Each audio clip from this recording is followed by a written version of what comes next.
Hey everybody, welcome back to George Does Stuff, the absolute worst knife review channel on the internet.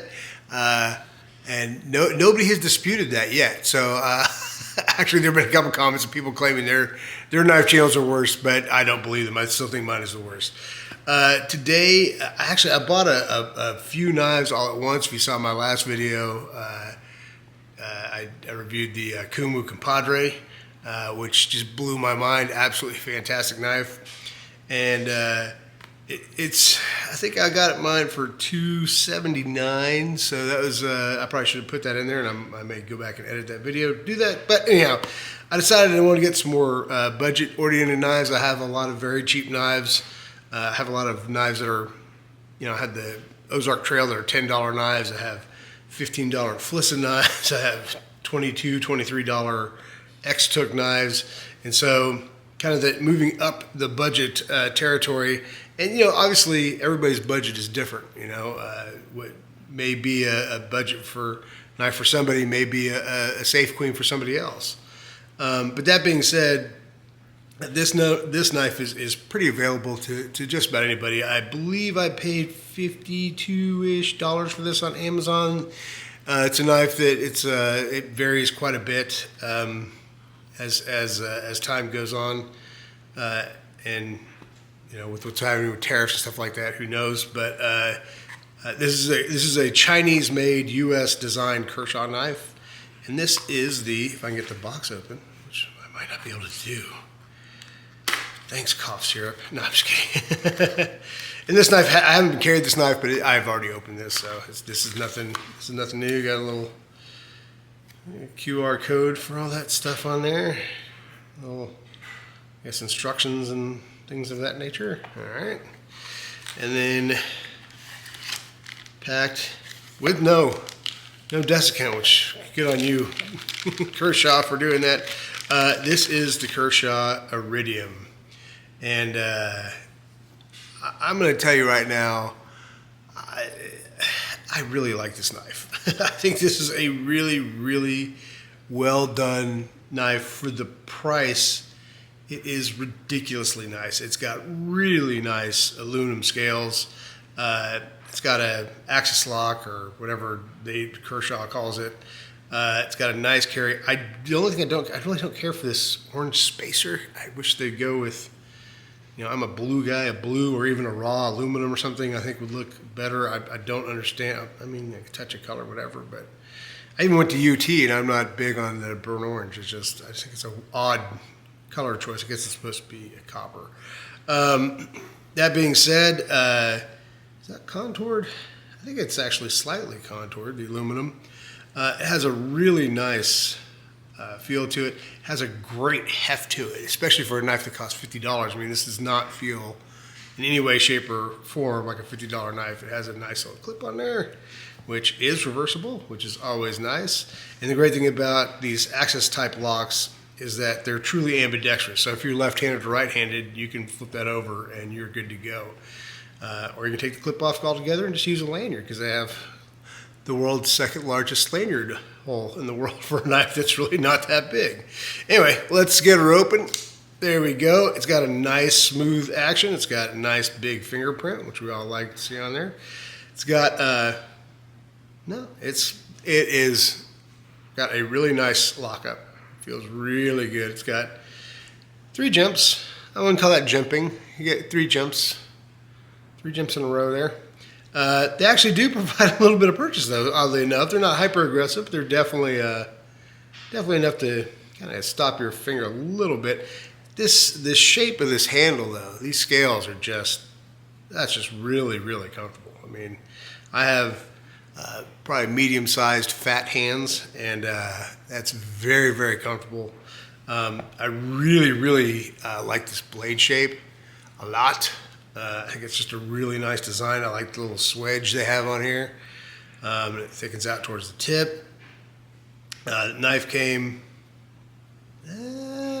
pretty sharp, not great. Has, but like a really good action. Really easy to get flicked open there. Really nice, big gigantic thumb studs that are really easy to get get your hand on when you're trying to get this guy open. A finished blade. I mean, it's not the thickest blade stock in the world, but it definitely doesn't feel as though it's something that you're gonna have to worry about really, breaking or chipping or anything like that. It feels rock solid. It is made out of my favorite budget steel. Let's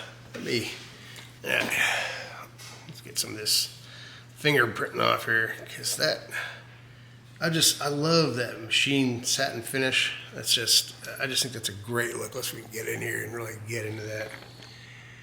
You kind of see the machine lines there. I love that type of finish. It looks great.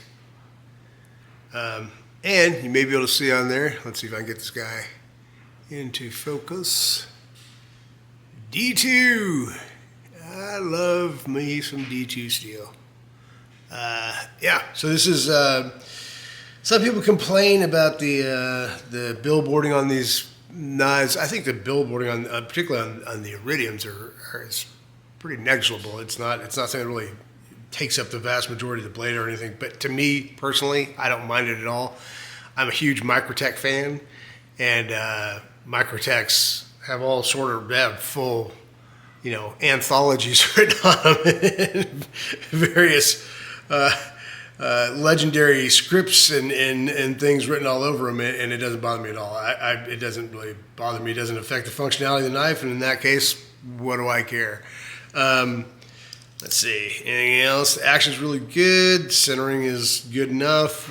I'm not a super crazy about whether a knife is completely on center or not. I'm not going to take out a pair of calipers and check or anything like that. But what's most important to me is it easy to open the knife? Yes. Does it feel good in your hand? Absolutely. This is a very, very comfortable knife. Is the knife good looking? I think this is an extremely attractive knife. I mean, if somebody brought this up to me and said, "Hey, what do you think this knife's worth?"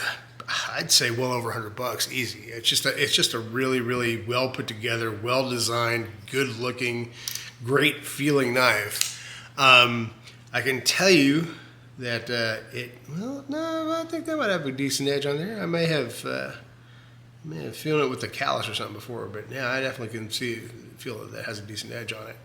So I guess what? Oh, let's do a quick size comparison, because we've got our knives over here. So we have our iridium. This is the full size iridium. Back us out a little bit here. Here it is against the Deca Hogue. Here it is against the PM2. So you can see it is definitely not a colossal knife by any stretch, but it is in that, in my opinion, that just perfect EDC size. I mean, that is just a knife that's going to fit. It's not a nice slim profile. It's going to disappear into your pocket. You're going to be super comfortable carrying it all day. It does not have a giant clip, so it's not going to be, flashing everybody in the world. Look at the knife I'm carrying. Here comes its cousins over here. Got the Bel Air. We got the full-size Kaiser Milita, which is actually even a little bit bigger than that knife, which is kind of cool. And let's see, last but not least, we'll throw the Spyderco Native out there. So there you go.